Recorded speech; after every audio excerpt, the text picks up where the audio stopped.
Welcome to another conversation we're going to have on Genesis. We're going to continue our conversation on Genesis. Lebay, you and I had a brief conversation this week about Genesis and how people approach you at your work about Genesis. And it seems to me it's a hot topic for many people, even outside the church. Would you like to share with us the questions you get from people? And before we do that, welcome back, Willie. We are very glad to have you with us to help us how to navigate with these questions and how to answer people when they ask tough questions about Genesis.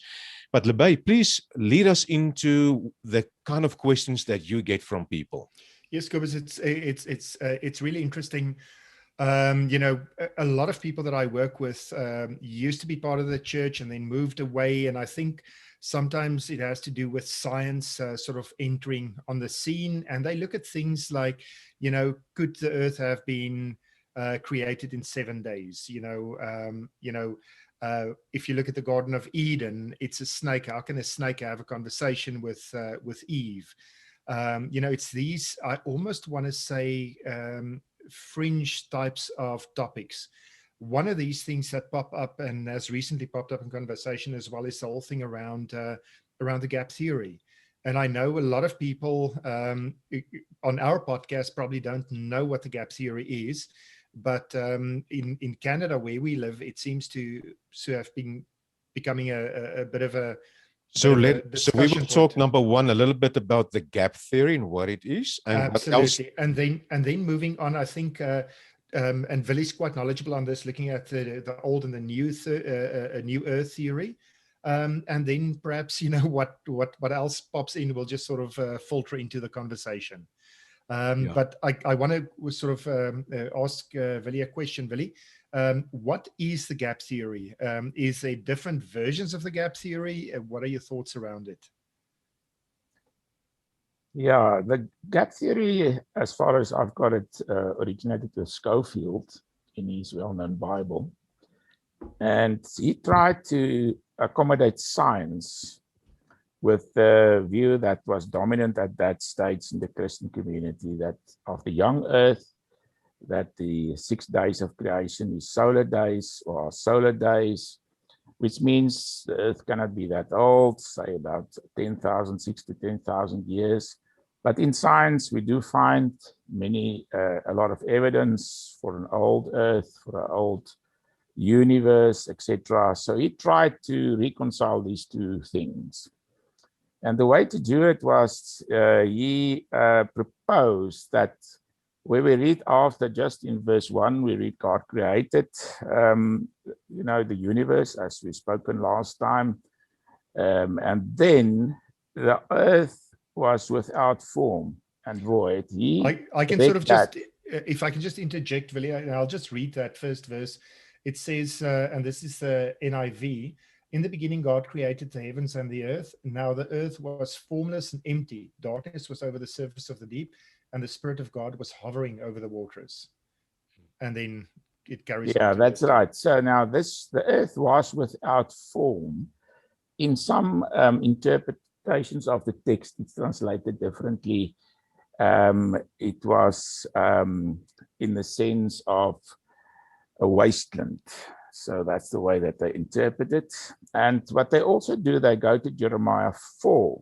Now in Jeremiah 4, we see the prophet using the same passage and what we read in Genesis 1 and applies it in a very different context.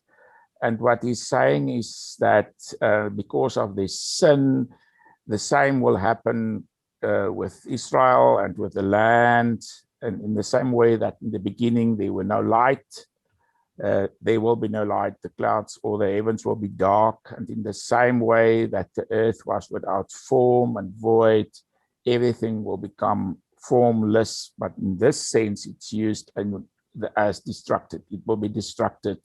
I beheld the earth, using the New King James, and indeed it was without form and void. Now before that he said, suddenly my tents are plundered, my curtains in a moment. How long will I see the standard and hear the sound of the trumpet? For my people are foolish, they have not known me. He proceeds in that way. And that talks about the sound of the trumpet, the alarm of war. And then he says, comes to this place, verse 23, I beheld the earth, and indeed it was without form and void, and the heavens had no light. I beheld the mountains, and they trembled, and all the hills moved back and forth. And I beheld, and indeed there was no man, and all the birds of the heavens had fled. So what they do, they use this passage, and they interpret Genesis 1 in terms of this passage. So in the way that the prophet uses this in a context, totally different context, applying it in a different way as one sometimes do, they take this as the base for the gap theory. So they believe that after God created everything, something happened. And as a result, the earth became a wasteland without form and void. So that's how they interpret. And then there's a recreation. So what we read about in Genesis 1 in this view is basically a recreation. So Now, does it mean, Willie, that there's a gap between Genesis 1 verse 1 and Genesis 1 verse 2? Yeah, so Genesis 1, God created everything, it was good, etc. But then Genesis 2 is interpreted as the earth became void and without form and the wasteland. So that's verse 2. Yeah. And then thereafter we read about the recreation, God recreating from this chaos that resulted from this, what they see it as a war in heaven. And this war, the outcome of this war was this destruction. Now, there are a few problems with this view. I would say that one is just if you read the text in Genesis 1 without using, for example, Jeremiah 4, which is as a totally different application, and the destruction that God's bringing over Israel through Nebuchadnezzar and so forth. Also in terms of the end of days, I think it probably has a parallel interpretation, prophecy referring to the end of times, where darkness and so forth is often used to describe those events. I think using this backwards and try to interpret Genesis 1 from that is not correct in my view. So we've seen the previous discussion, we've seen that the best way to interpret this is that it was formless in the sense of it has not yet taken form.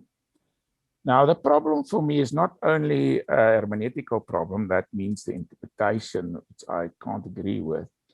It's also science, because what they try to do is, this is the main objective with this view. They try to reconcile the biblical account with science through the gap theory.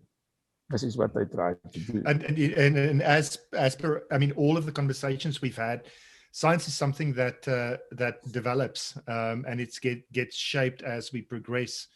So it might be that you're now trying to find to take a form of science that might not be correct and sort of like a little puzzle piece, force it into between the pages of the Bible, if I can put it that way. Yeah, but I think there's no scientific evidence for this. On the contrary, everything we know from a scientific perspective goes against this. There's absolutely no evidence that at some stage about 10,000 years ago, everything was destroyed and the new earth evolved from that. The ice age, if one would like to see it in that way, is dated to the last ice age is dated to about 10 BC. But I don't think there's any connection between that and the gap theory. Lebai, I just want to ask Willie if I heard him correctly.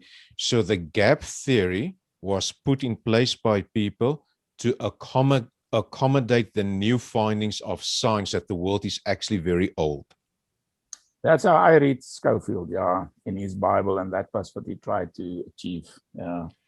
Okay. So Willie, the next question I have that sort of flows from this is, was the earth created in 7 physical days?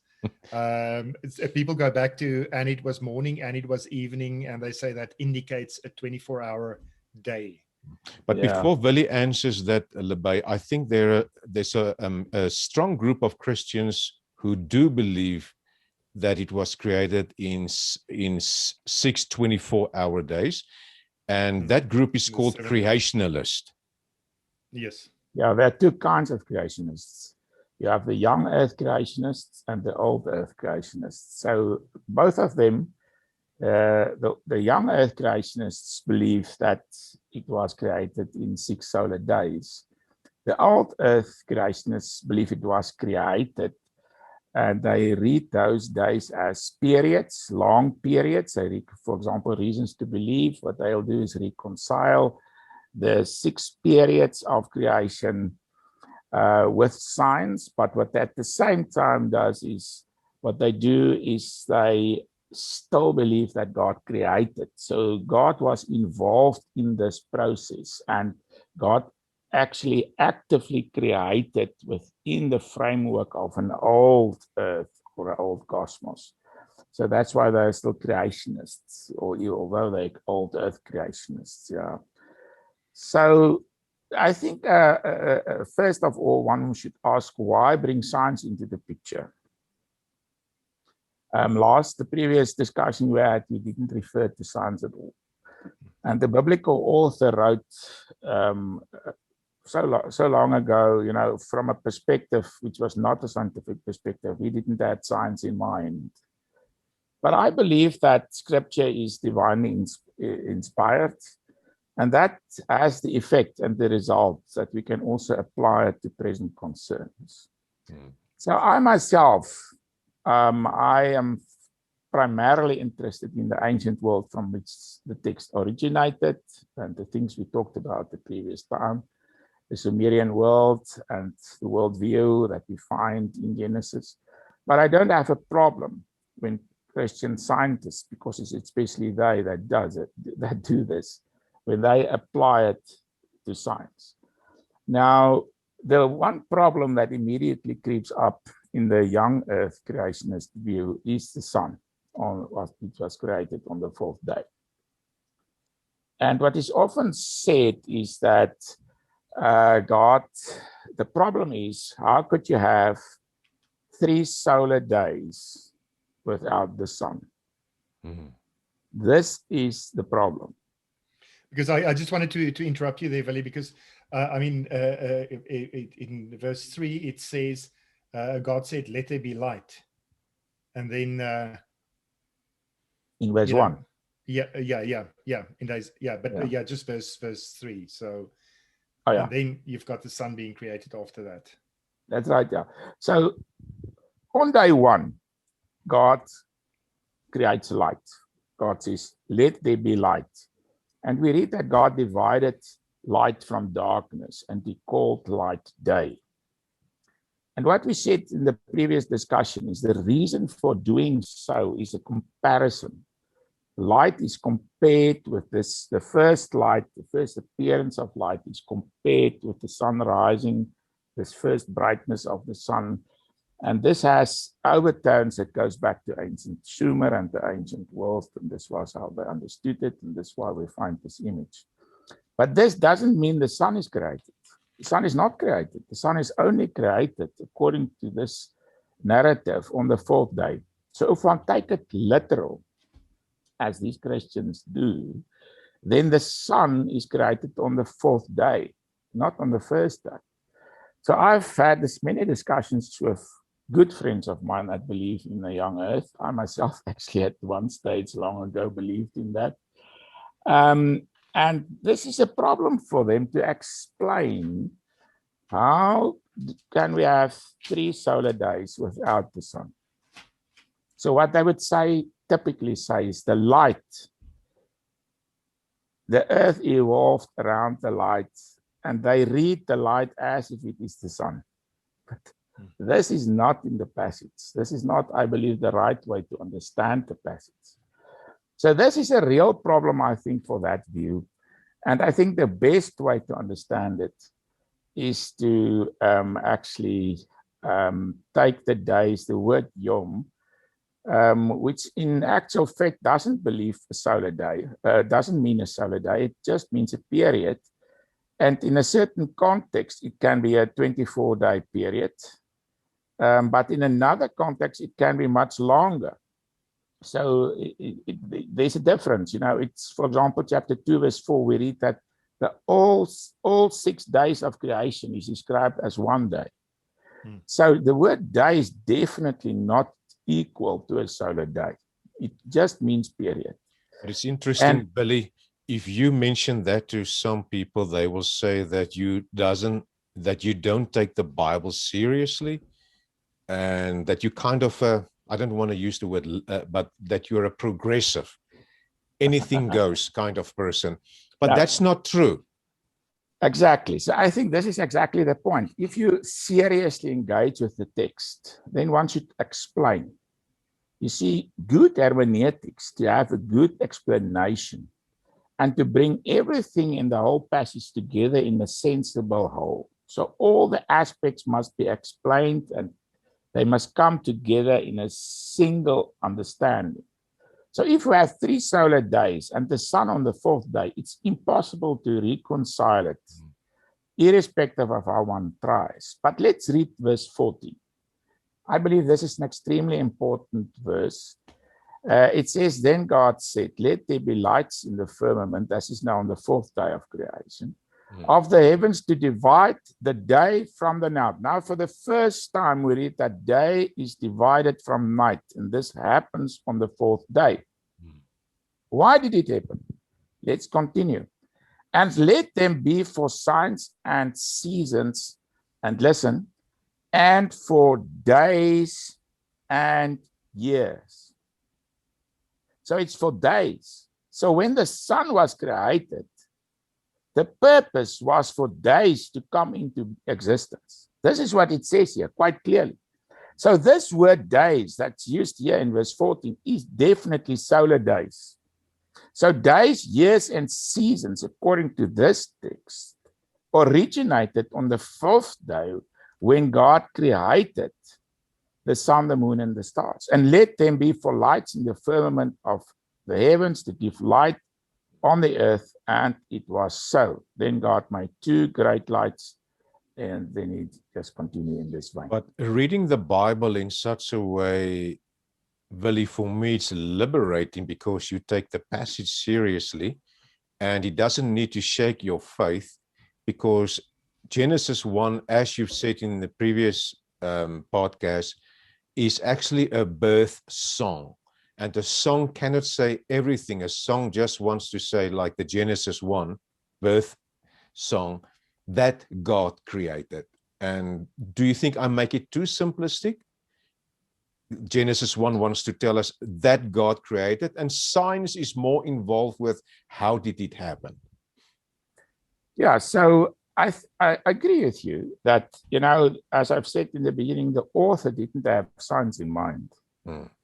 But because it's divinely inspired, I believe we can read it also with present concerns in mind. So I believe that when we read this passage, it's just logical.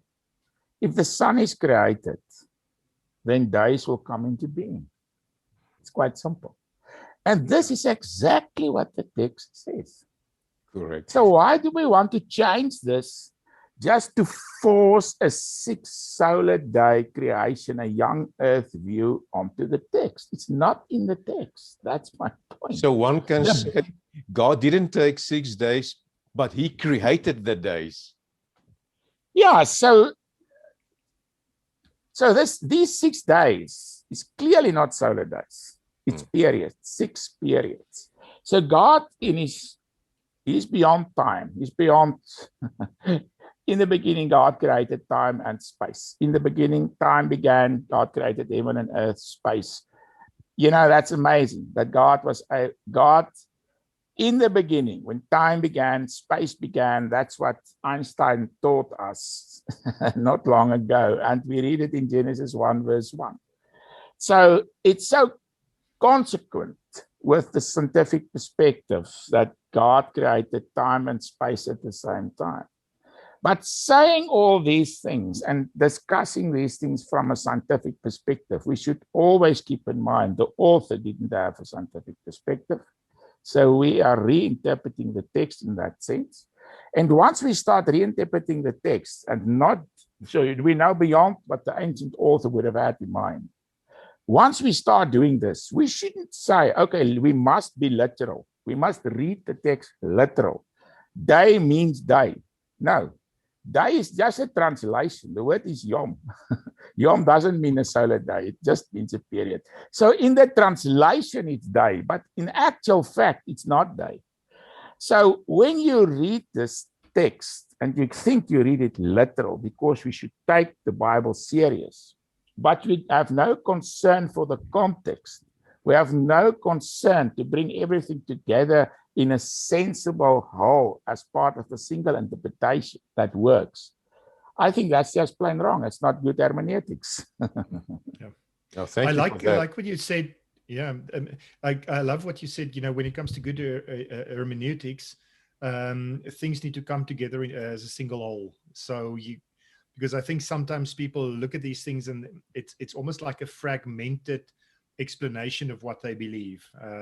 So yeah, just a Yeah, so I think that's one of the basic things that they teach you, hopefully, when you go and study the Bible. If you can't just take a text or a part of a text or a word, and just say this is what it means, you must take the larger whole into account when you try to understand the smaller parts. And you must understand the smaller parts from the larger whole. These two things are interactively connected. Yeah.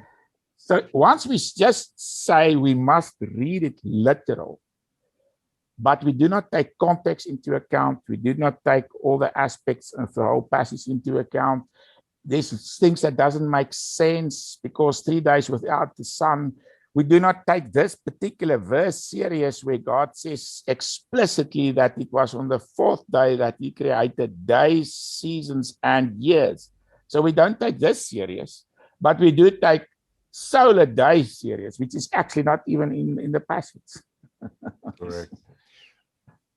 Yeah, I have another question. So sorry, go ahead, Cobus. No. I just want to say that it is actually irresponsible to read the Bible literally without taking the context into consideration, because it was written within a context and you cannot ignore that. Otherwise, you will miss the meaning and the purpose of why it was written. So thank you for that. I agree, because sometimes people feel, I'm serious about God. That's why I need to read the Bible literally, because absolutely it's God's word. He meant it.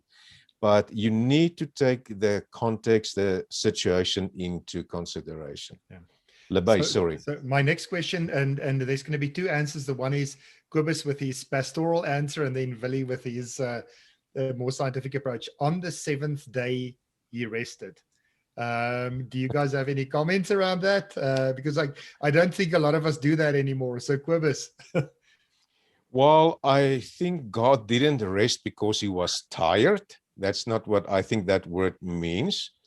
And that rest means that God didn't do nothing. He didn't withdraw.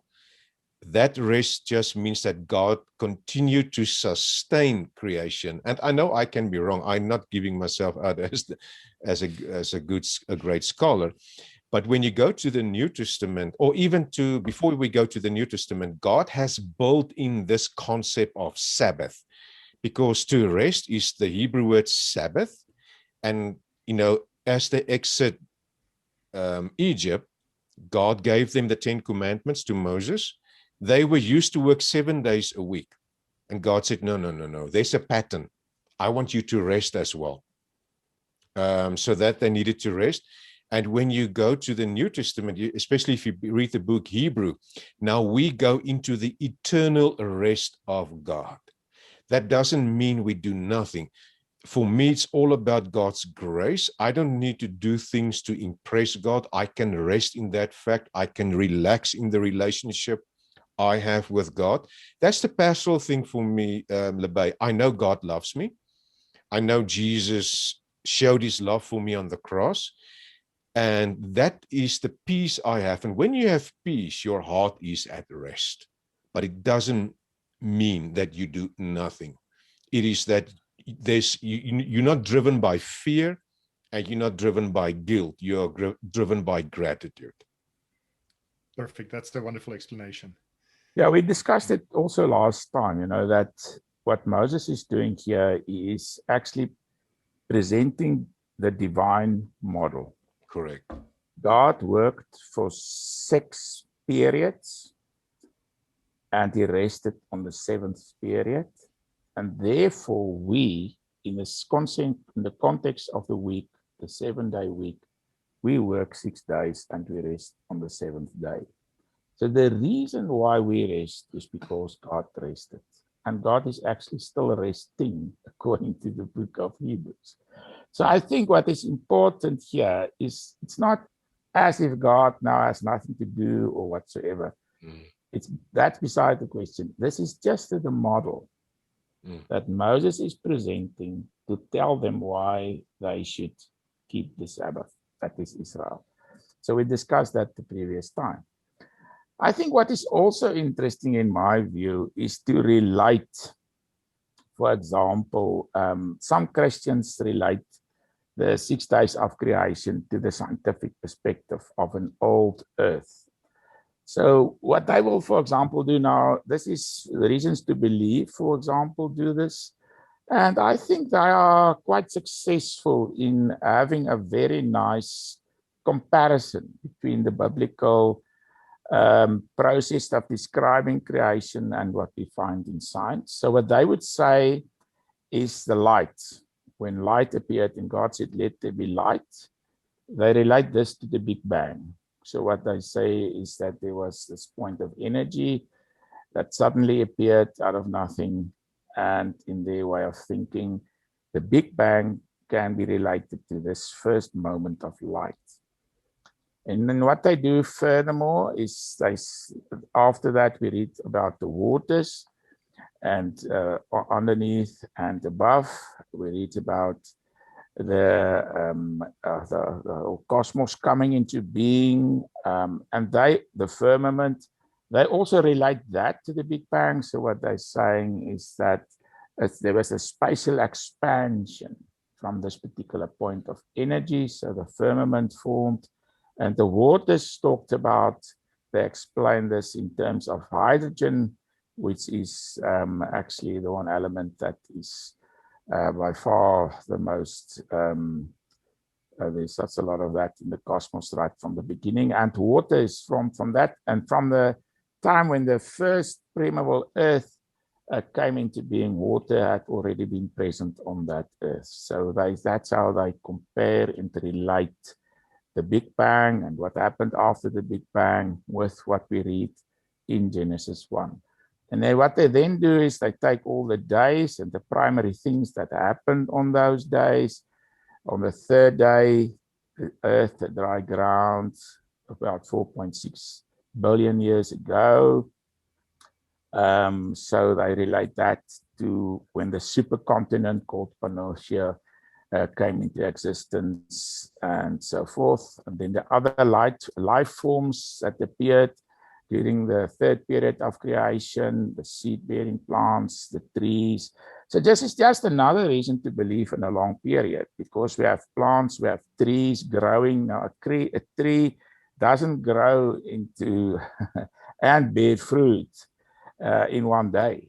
Yeah. And the natural process through which these things trees bear fruit, etc., that takes and grow to become large trees. It's a long period of time that's involved here. And this is the way it was created. So afterwards, it would have proceeded in exactly the same way.